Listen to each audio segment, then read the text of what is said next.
Experience over age is the mentality of the Lakers as they stack their roster for the upcoming campaign. Their biggest addition, 32-year-old Russell Westbrook.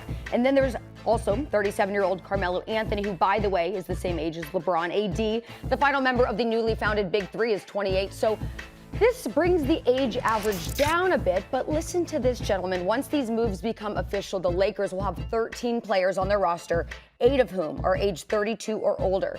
The average age of the players projected to be on their roster, nearly 33 years old, putting LA on track to have the oldest team in NBA history. And I just mentioned in the bottom, right now, Staples Center is being called the old folks' home. So, Sam, are the Lakers just too old? I think they are, I really do, and it's not just because of age, because I think that with age comes experience, and I respect age. Max, as you know, I talked about LeBron and his experience, but I'm more concerned about the injuries. Like, that's where my issues come. One of your youngest superstars, AD, he's 28 years old, but he's been injury prone. He was out for 30 games last year. LeBron James, who's 36 years old, who's went to championship after championship after championship, he missed 26 last year. And then 2 years before, he missed 17 games in a row before we had to sit out the rest of the season. Carmelo Anthony, who we're glad that the Lakers fans are ecstatic right now. You got your shooter. He's 37. And so I'm not necessarily concerned about the age when it comes to experience. I'm more concerned about health. I'm high on the Lakers, but can they stay healthy? Max, you talk all the time about these hypothetical situations, assuming everybody in the world is healthy. We can't assume that, and so that's why you got to look at the age of these players and say, you know what? I think they're all talented. Russell Westbrook, 32 years old, super talented. But man, when you start getting older, the wear and tear on your body, we saw it this year with the shortened offseason, people get injured. And so that's where my concerns come with this LA Lakers team. Are they talented? Yes. Are they old?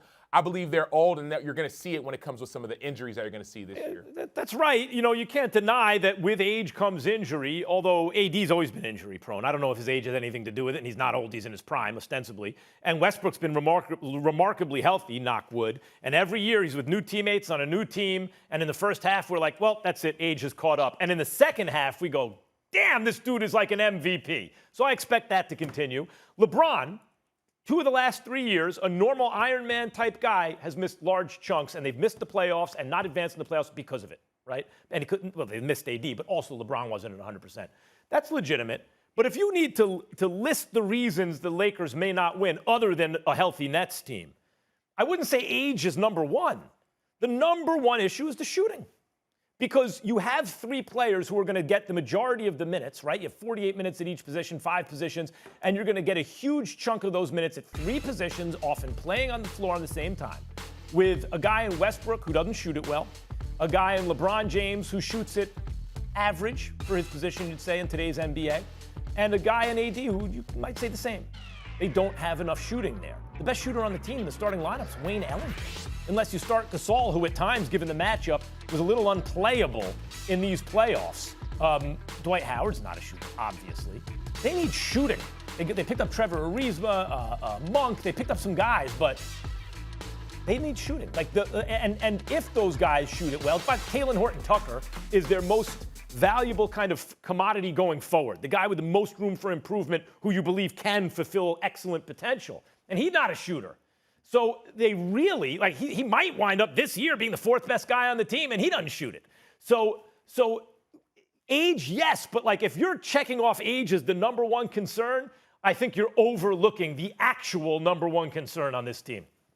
Well, that's why you go and you add Carmelo, right? You add Carmelo. We know that Russell Westbrook drives. We know that LeBron at his best is going downhill. But you add a guy like Carmelo who can maybe expand the floor a little bit. And I understand shooting is still an issue, but I think LA is actually addressing the issue. Let's add Carmelo, THT, let's see what he can do. But we're making moves in the right direction. I think that, Milwaukee Bucks, they won the NBA championship this year. Their shooting wasn't excellent, and they found a way to win. Yes, you can talk about injuries, right? Injuries happen. But I think that Carmelo coming into this lineup with LeBron, with AD, who could take the last shot and help you win a game, with Russell Westbrook, I think is a formidable matchup. But age, in my opinion, is the biggest issue because, once again, it goes back to not only are you able to make the play, but are you available, right? Availability over ability. Yes, you could have the best shooters. If they're not available to shoot, it don't matter. Carmelo was once a great scorer and is still an effective one. He's bad defensively, but he is not like a catch and shoot kind of guy. Like one of the reasons it looked like he was out of the league for a second, and I was fooled into thinking it, is because the landscape shifted under his feet, and he was neither a 3 nor D guy. He could hit a 3, but he's like on ball, monopolizing it, running an offense, and so he didn't do any special thing well enough, people thought, to be a valuable role player. It turns out, actually, but he can still do everything well enough on offense to contribute. But that's not what I mean by he's not a catch-and-shoot 3 guy, which it's probably a pretty good idea to put on the floor with LeBron James and Russell Westbrook and Anthony Davis. Maybe not just another ball-dominant guy, right? They have issues in terms of fit and in terms of shooting, I think, that supersede age. I still like him out of the West. I said all that. I still like him out of the West. Thanks for watching ESPN on YouTube. For live streaming, sports, and premium content, subscribe to ESPN+.